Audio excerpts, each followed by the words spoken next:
எந்தெந்த விஷயங்கள் உங்க கிட்ஸோட கான்ஃபிடென்ஸை பூஸ்ட் பண்ணுன்னு பார்க்கலாமா? First, giving them space. குழந்தைங்கள அவங்களாவே அவங்க ப்ராப்ளமை ஃபிகர் அவுட் பண்ண சொல்லி கொடுங்க. அப்போதான் அவங்க அதை கற்றுக்கிட்டு இன்னும் ஸ்ட்ராங்காக ஃபீல் பண்ணுவாங்க. Second one, praise them even for small achievement. Good job அப்படின்னு சொல்றது ரொம்ப பெரிய விஷயம் இல்லை. ஸோ அவங்க என்ன பண்ணாலும் அதுக்கப்புறம் குட் ஜாப், நீ நல்லா பண்ணியிருக்க அப்படின்னு ஒரு விஷயத்த சொல்லுங்க.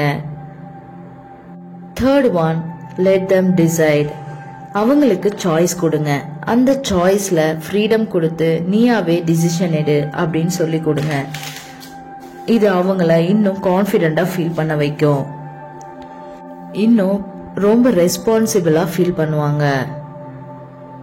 Fourth one, let them learn from mistakes. It's okay to fail sometimes அப்படின்னு சொல்லி கொடுங்க. அந்த ஃபெயிலியர்லேருந்து இம்பார்ட்டன்ட் லெசன்ஸை சொல்லி கொடுங்க. அதுலேருந்து அவங்க பவுன்ஸ் பேக் ஆகி வருவாங்க. Next one, ask them for help. கஷ்டமான விஷயங்களை என்னால் செய்ய முடியல, அந்த டைமில் ஹெல்ப் கேட்க சொல்லி கொடுங்க. இது அவங்கள சோஷியலாக கனெக்டாக இருக்க ஹெல்ப் பண்ணும். Next one, guide through challenges. Challenges அவங்களுக்கு சொல்லிக் கொடுங்க. லைஃப் இப்படி தான் இருக்கும், இதை நம்ம ஃபிக்ஸ் பண்ணணும்.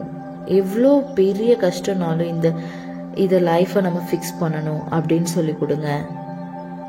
Next one, share on their hobbies. அவங்க ஹாபீஸை நீங்கள் வெல்கம் பண்ணுங்க.